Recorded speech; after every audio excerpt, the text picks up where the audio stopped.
So गर्भोपघातकर भाव आपण शिकणार आहोत आता.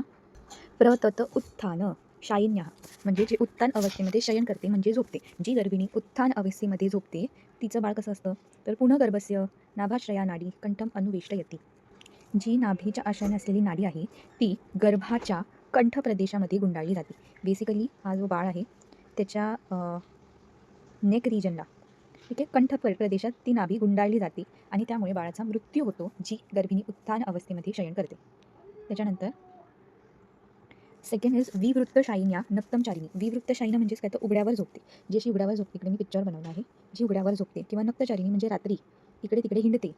तिचं बाळ कसं असतं च उन्मत्तम जन्यते. उन्मत्त म्हणजेच काय तर वेडे संतान, उन्माद संतान यांना जन्म देते. आता जी बाई किंवा जी गर्भिणी कलिकलहशीला म्हणजे सतत भांडते, मारझोड करते, इतरांसोबत इकडे मी दाखवलं की भांडते आहे, तर तिचं बाळ कसं असतं तर अपस्मारी. अपस्मारी या व्याधीने ग्रस्त असतं. ओके. सो प्रतत उत्थानशायिन्याः गर्भस्य नाभाश्रया नाडी कंठम अनुवेष्टयति. विवृत्तशायिना नक्तमचारिणी च उन्मत्तं जनयति. अपस्मारीं पुनः कलिकलहशीला. नेक्स्ट व्यवायशीला जी गर्भिणी अधिक मैथून करते तिचं बाळ कसं असतं तर दूर्वपुष्पम अहिकम स्त्रैणम वा.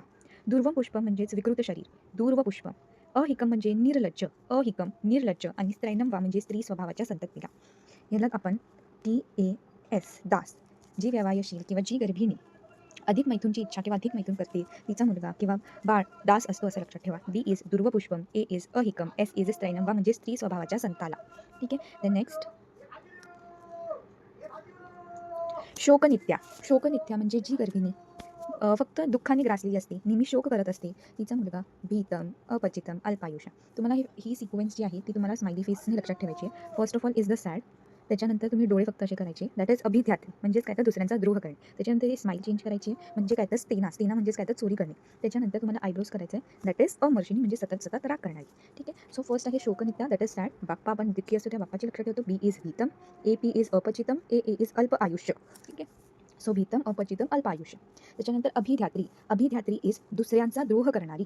अभिध्यात्री इज दुसऱ्यांचा द्रोह करणारी. तिची संतान कशी असते परोपतापी नाम. परोप इज दुसऱ्यांना, तापी नाम म्हणजे संताप देणे. दुसऱ्यांना संताप देते म्हणजे खूप त्रास देते, ईर्ष्यू असते आणि परत स्त्रैणम वा. ठीक आहे. आता इथे जर तुम्ही बघितलं तर इकडे स्त्रैणम वा आहे आणि इकडे स्त्रैणम वा आहे. ठीक आहे. सो शोकनित्यामध्ये स्त्रैणम वा नाही पण व्यवायशील आणि अभिध्यात्रीमध्ये स्त्रैणम वा आहे. सो अभिध्यात्रीचं कसं असतं परोपतापीनं म्हणजे स्वतः दुसऱ्यांचा द्रोह करणारी आहे. तिचे जी संतान असते ती दुसऱ्यांना संताप देणारी, ईर्ष्यू आणि स्त्रैणम वा असते. पीस. पीस इथे वरती होतं दास, इथे आहे बाप्पा अँड देन पीस. अभिध्यात्री पीस म्हणजे द्रोह करून पीसत राहा, द्रोह करून पीस. पी इज परोपतापिनम, आय इज ईर्ष्यू, एस इज स्त्रैणम वा. देन नेक्स्ट स्तेना तू. स्तेना तू इज स्तेना म्हणजेच काय तर चोरी करणे. आयास बहुला अतिद्रोहिणम अकर्मशीलम वा. स्तेनम तू म्हणजेच काय तर जी गर्भिणी चोरी करते. ठीक आहे. चोरी केल्याने आयास बहुला दॅट इज अतिपरिश्रमी, अतिद्रोह करणारा किंवा अकर्मशील काहीच काम न करणारा. नो वर्क खूप वर्क. सो अतिपरिश्रमी दॅट इज परिश्रमीला आयासबहुला असा वर्ड आहे. आयासबहुला अतिद्रोहिणम अकर्मशीलम वा. ए आहे. आयासबहुला म्हणजे अतिपरिश्रमी, बहुला अतिद्रोहिणम आणि अकर्मशीलम वा. दॅन अमर्षिणी. अमर्षिणी म्हणजे सतत सगळ्यांचा राग राग करणारी विनाकारणच. तर चंड असतात म्हणजे चपल, औपधिक आणि असूयक म्हणजे अतिक्रोधितच असतात. चंड औपाधिक असूयकम वा. चंड औपाधिक असूयकम वा. चंड औपाधिकम असूयकम वा. आता नेक्स्ट अमर्षिणी झाला पण चंड औपाधिकम असूयकम वा. आता स्वप्ननित्या म्हणजे जी गर्भिणी स्वप्ननित्या म्हणजे सतत झोपलेली असते. तंद्रा हे तर आपल्याला माहिती आहे की स्वप्नामुळे काय होतं म्हणजे झोपल्यामुळे कफाची वृद्धी होते. त्याच्यामुळे तंद्रा, अबुद्धम आणि अल्पग्नी. अल्पग्नी इज सिमिलर टू मंदग्नी. कफ प्रकृतीची जी असतात त्यांची मंदग्नी असते, तंद्रा असते. सो तंद्रालू अबुद्धम अल्पग्नी वा. तंद्रालू अबुद्धम अल्पाग्नी वा. मद्यनित्या म्हणजे जी सतत मद्याचं सेवन करते त्यांचं कसं असतं पिपासालू अल्पस्मृती अनवस्थित चित्तम वा. आता जे आपण मद्याचं सेवन केलं तर पिपासा म्हणजे त्याचेच लक्षण आहे तृष्णा, अल्पस्मृती, अनवस्थित चित्तम. सो मद्यनित्य तृष्णा लागते दॅट इज पिपासालू, अल्पस्मृत्या, अनवस्थित चित्तम. चित्त काय असतं ते अनवस्थितच असतं. मद्याचं सेवन केलं तर तृष्णा दॅट इज पिपासालू, अल्पस्मृती आणि अनवस्थित चित्तम. गोधा मांसप्रिय. गोधा मांसप्रियचं काय असतं शार्करिणम, अश्मरिणम, शनैर्हमिहिनम. शनैर्हमिहिनम असतं. This is one type of कफज प्रमेह शनैरमेहिनम. देन शार्करिणम अश्मरिनम. तर गोधा मांसाचं सेवन करणाऱ्याला किडनी स्टोन, शनैरमेहिनम होतं. वराह मांस प्रिय असेल तर रक्ताक्ष. रक्ताक्ष म्हणजे जे डोळे आहेत ते लाल रंगाचे असतात. कथन म्हणजे डुकराप्रमाणे आवाज करणे. अतिपरुष रोमा नामवा म्हणजे वराहप्रमाणे त्याच्या शरीरावर अतिपरुष रोम येणे. फर्स्ट ऑफ ऑल आपल्याला डोळ्याबद्दल यायचं आहे की रक्ताक्ष, मग कथन, मग अतिपरुष रोमानम वा. तर मत्स्यनित्या म्हणजे जी स्त्री सतत माशांचं सेवन करते. चिरनिमेष. चिरनिमेष, चिर म्हणजे काय तर लेट, निमेष म्हणजे जे आपण पापण्यांची उघडझाप करतो ते खूप स्लो असते आणि स्तब्ध अक्ष, अक्ष म्हणजे डोळे, अक्ष ही स्तब्ध असतं. ठीक आहे. सो फर्स्ट ऑफ ऑल परत एकदा आपण ह्याला रिवाईज करूया.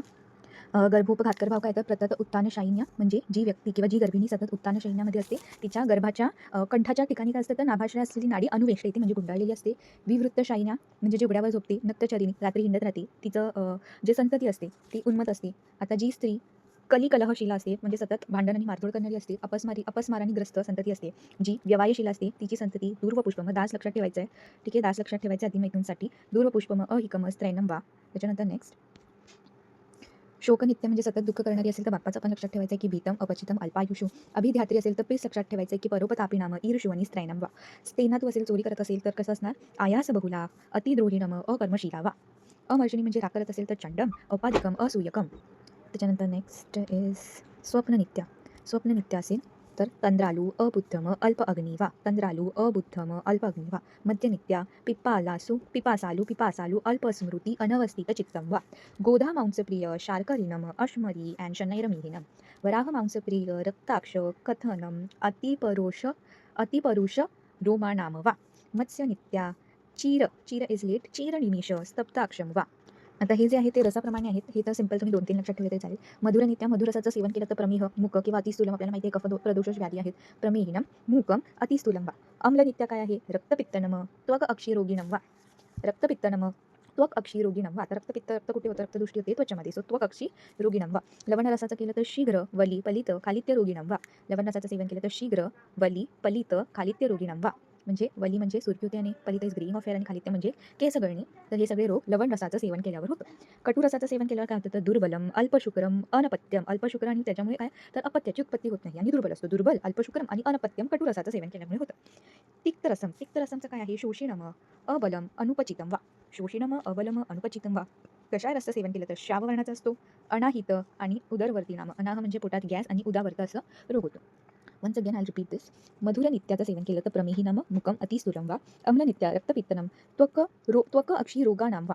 रोगिणाम वा. लवण तर शीघ्र वली पलित खालित्य रोगाणम वा. देन कटुरसाचं सेवन केलं तर दुर्बल. कटू म्हणजेच काय तर बेसिकली तिखट माहिती ना. कटुरस म्हणजे तिखट रसाचं सेवन केलं तर काय आहे दुर्बलता येते दुर्बलम. ठीक आहे, तिखट रस खाल्ला मी सतत तर वीक झाली आहे. दुर्बलम अल्पशुक्रम अनपत्यम वा. त्याच्यानंतर तिक्त रसाचं सेवन केलं कटू म्हणजे खूप कडू खाल्लं. कटू नाही कडू खूप खाल्लं तर शोष होतो. शोषीनम अबलम. शोष झाल्यामुळे बलच नाही आहे तर शोषीनम अबलम अनुपचितम. बल नाही आहे म्हणून व्यवस्थित पचन होत नाही. शोष झाला आहे तिक्त रसाने बेसिकली शोष लक्षात ठेवायचं आहे. शोष झाल्यामुळे अबलम आहे आणि अबलम झाल्यामुळे अनुपचितम आहे. कशाही रसमुळे शाव अनाहितम आणि उदावर्तीनम. ठीक आहे, हे झाले बेसिक्स. आता नेक्स्ट जर तुम्ही बघितलं तर हे एक्स्ट्राच लिहिलं आहे मी. तुम्हाला लिहायचं तर लिहू शकतात की वर खाली असलेल्या विषम आसनावर बसणे हे गर्भ उपघातकर भावामध्येच एक आहे. अपान वायू मलमूत्र वेग यांचा अवरोध करणे. अनुचित व्यायाम करणे. अनुचित म्हणजे वेडे वाकड्याप्रमाणे व्यायाम करणे. अल्पाहार किंवा एकरसच आहार घेणे किंवा द्विरसच आहार घेणे म्हणजे एका रसांचं सेवन करणे किंवा 2 रसांचं सेवन करणे. आघात झाला म्हणजे कुठचा बाहेरून मार पडला गर्भाच्या ठिकाणी. अपघात झाला की ती स्त्री चालता चालता खड्ड्यात पडली. असं म्हणजे हे सगळे काय झाले गर्भ उपघातकर भाव आहेत त्याच्यामुळे गर्भाची हानी होऊ शकते. So thank you everyone.